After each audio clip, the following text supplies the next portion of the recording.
بسم الله الرحمن الرحیم. ګرانو زده کوونکو، السلام علیکم ورحمت الله وبرکاتو. انشاءالله چې خوشحاله روغ او جوړ اوسئ ګرانو زده کوونکو. بیا هم ذاکره پارکزی د لومړي ټولګي د ریاضي مضمون د دویم لوست د دوو عدد د لیک او لوست سره ستاسو په خدمت کې.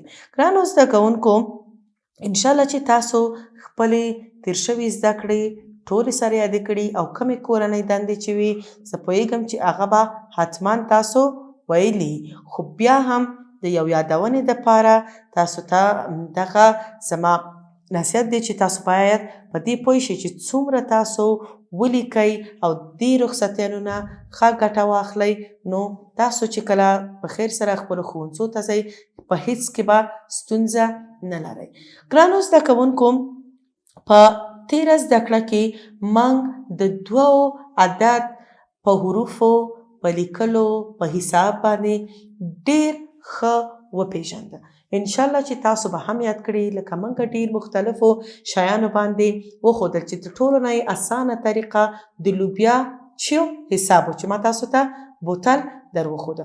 ښه، بیا موږ په ګلانو باندې هغه شمیر ولیده، په خوړو باندې هم هغه ولیده چې هغه چیو خواږه خواړه چاکلیټونو غوندې، په قلمونو، په کتابچو، په توپونو، په قیچیګانو باندې او همداسې په ډېرو شیانو باندې، په هغه انځورونه چې د ورقې په مخ باندې وو هغه تاسو ولیدل. یعنې زه مطمئنه یم چې تاسو ډېر ښه د دوو عدد پیژندلی. اوس ګرانو زده کوونکو، موږ په خپل لومړۍ زده کړه کې او په دویمه کې د دوو عدد ولیکه چې موږ یې څو طریقې یادې کړې. یو خو په دوه حرکاتو دوو عدد لیکل کېده. بیا ستاسو د ستونزې د حل کولو دپاره موږ بعضې نښې تمرین کړي، نښې م کېښودې، هغې باندې بیرته خپل قلم کش که چې هغه څه شو د دوو شکل لاسته راغی.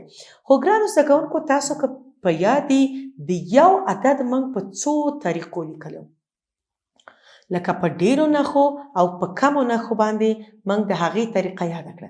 راځئ چې نن د دوو عدد هم په هماغه شان زده کړو. دا ګرانو زده کوونکو، که ستاسو په یادي په تېره ویډیو کې موږ د دوو عدد په دې رقم باندې لیکلی و چې دوو عدد ما تاسو ته وویل چې په څو حرکتو لیکل کېږي، چې هغه حرکتونه په یو ځل بیا زه تاسو ته تکرار کمه، خو په بله ورقه کې انشاءالله موږ مختلفې طریقې ازمو. د دوو عدد دوه طریقې وي: پاس، نه شروع، لاندې لکه یو وړه کاسه، بیرته لاندې راتلو، دوه. چې دا دوه څه رقم موږ ویلی چې دوه حرکته، دوه حرکته یعنې یو حرکت د دې ځای نه راځو، پاس طرف ته ځو، بیا دې ځای نه لاندې راځو، چې دې نه څه راځي؟ د دوو شکل جوړېږي. ښه ګرانو زده کوونکو، اوس راځئ چې د دوو طریقه په نښو باندې سره یو ځای ولیکو. ګرانو زده کوونکو، د دوو عدد څنګه چې موږ وویل، تاسو هم که کور کې اوس ما سره یو ځای قلم او خپلې کتابچې او چې پنسل پاکونه هم هیر نشي ګرانو، چې تاسو د لومړي ټولګي زده کوونکي هستئ، همیشه باید تاسو سره چې پنسل پاک او پنسل سره باید لیک وکړئ. ښه، دلته ګرانو موږ بیا د دوو عدد لیکو. د پاس نه شروع کوو، راځو دغه شان سیده، بیا لږ پاس ځو، بیرته لاندې راځو. ښه، چې دلته بیا هم څو حرکته و موږ داسې راغلو، یو حرکت، دې ځای کې پاس چې لاړو خلاص شو، دې ځای نه بیا موږ چې کړو، بیا لاندې راغلو چې د دوو عدد ترلاسه شو، چې دا یو حرکت او دا هم دویم حرکت. ګرانو راځئ چې اوس د ټکي په ایښودو، د نښو په ایښودو باندې موږ د دوو عدد ولیکو. نښې به موږ په دې وړوکي باندې نښې کېدو، بیا به په غټ باندې ورباندې قلم کش کړو.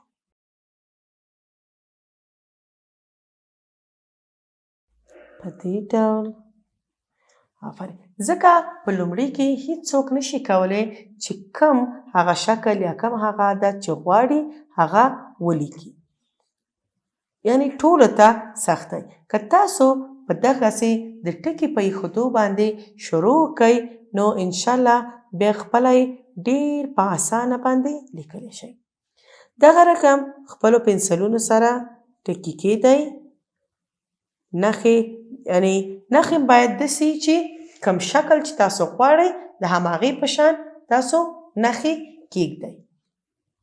کله چې بیرته هغه نښې سره یو ځای کړئ تاسو ته ډېر ښایسته ښکلی او په اسانه باندې د هماغه عدد لیکنې شکل لاسته راوړی شئ.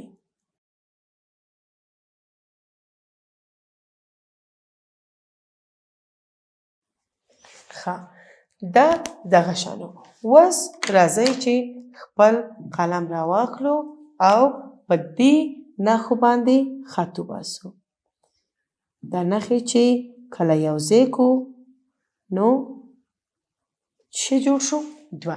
ښه ګرانو دا نښې خو ټولو په دې شکل کې یعنی هر قسمت کې دا نښې ایښودل شوي دي، خو تاسو نشئ کولی چې یو ځل دې ځای نه راشئ دومره نښې یو ځای کړئ بیا داسې یو ځای کړئ او یا هم بیا داسې لاړ شئ او بیا داسې لاړ شئ. تاسو ته هماغه شکل جوړیږي خو په منظمه توګه نه. شکل باید هماغسې نه هغه نښې شروع کړئ چې څنګه عدد لیکل کېږي. لکه د یو طرف نه باید شروع کړئ. هیڅکله دې طرف نه شروع مه کوئ. کیدای شي دې طرف نه هم صحیح راشي. ګورئ زه یې لیکم صحیح راځي خو نه. څنګه چې باید ولیکئ پاس نه شروع کړئ نښې سره یو ځای کړئ لږ مستقیمه یا سیده لاړ شئ لږ پاس بیرته خپل خط کش کړئ. همدغه شان په دې کې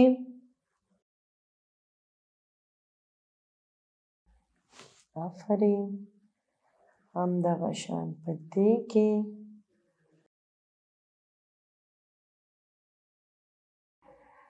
همدغسې هم په دې کې همدغسې په دې کې. ښه ګرانو دا خو هغه طریقه وه چې تاسو مخکې هم په دې طریقه باندې کار کړی و. څنګه چې تاسو د یو عدد ولیده چې نیمې نښې ایښودل شوې وي او نیم کې نښه نه وه لکه په دې شان.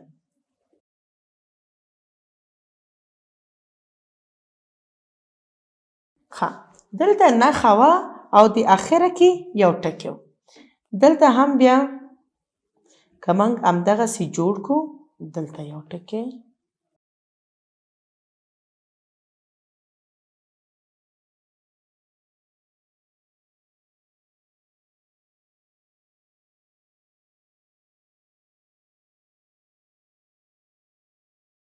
ښه ګرانو دلته اوس تاسو د یو عدد په لیک کې ډېر ښه پوه شوئ چې کله موږ یو د یو عدد نیم په نښو لرو او نور باقي مثلا نښې نه لري هغه څه رقم باید ولیکئ.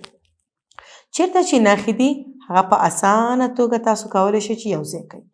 ښه دا اخرنی ټکی چیش دپاره دی چې کله تاسو راځئ یعنی دا عدد هماغې ځای پورې ورسوئ. دا خط د دې عدد د مکملولو دپاره چی شوی دا نښه اخرنی ایښودل شوې. لکه دلته دا خو تاسو اوس ډېر اسانه کولی شئ په دې نښه باندې لاړ شئ خو باقي څه رقم کوئ باید چې د دې نښې تکمیل دې ټکي پورې یا دې نښې پورې ورسیږي. یعنې تاسو کولی شئ مختلفو طریقو باندې د اعدادو لیکل زده کړئ. آفرین. ښه ګرانو اوس دا خو تاسو یاد کړل. تاسو یو بل سیستم یا یو بله طریقه د یو په لیکلو کې هم څه کړې وه زده کړې وه چې هغه څه و. تاسو مثلا 3 نښې لرلې او یو هم که دلته موږ ولرو. په دې کې تاسو څه رقم کولی شئ چې د دوو عدد ولیکئ. تاسو کولی شئ داسې راشئ، تاسو اوس پوهیږئ چې دوو عدد څه رقم لیکل کېږي. تر دې ځای پورې بیرته دا خط کش کئ، دې ځای پورې. 3 نښې د دې دپاره دي چې تاسو یې صرف د لیکلو په طریقه خو پوه شوي یاستئ، هغه خط هغې نښې ته باید ورسوئ. لکه زه یو ټکی دلته ږدم، یو دلته او یو هم دلته. ښه، په دې کې څه رقم تاسو لیکلی شئ؟ دا نښه دې ځای نه شروع کوئ، په دې نښه کې خلاصوئ، بیرته لاندې راځئ، بلې نښې پورې دا رسوئ. بیا یو ټکی دلته، یو هم دلته، یو لاندې. د یو ټکي نه شروع کوئ، بل ټکي پورې رسیږئ او دې ټکي نه بیرته لاندې راځئ. همدغه شان 3 ټکي کېدی. ډېر ښه. اوس تاسو زه مطمئنه یم چې د دوو په لیکلو باندې ډېر ښه پوه شوي یاستئ، چې هم په ډېرو نښو یې کولی شئ چې ولیکئ، هم په کمو نښو چې هغه کولی شئ کله یو ټکی کېدی، یا مثلا که غواړئ چې د دوو منځ کې مثلا د دې لیکلو کې فاصله وي، یو ټکی که دلته کېدی، یو دلته مثلا، یو دلته، یو دلته. یعنې پوهیږئ چې یو دوه باید دې ځای نه شروع کړو، داسې ولیکو، بل دوه دې ځای نه، بل دوه هم دې ځای نه او بل دوه هم دې ځای نه. ښه ګرانو دوستانو، دا وه تاسو ته د دوو عدد د لیکنې مختلفې طریقې. انشاءالله چې زه پوهیږم چې تاسو زده کړي او دې زده کړې نه تاسو څه اخیستي. انشاءالله تر راتلونکي عدده پورې او د دوو عدد په هیله یم چې انشاءالله تاسو دا زده کړي. په لوی الله م سپارم. تر راتلونکي زده کړې پورې ښه ورځ او خوشحاله وخت ولرئ.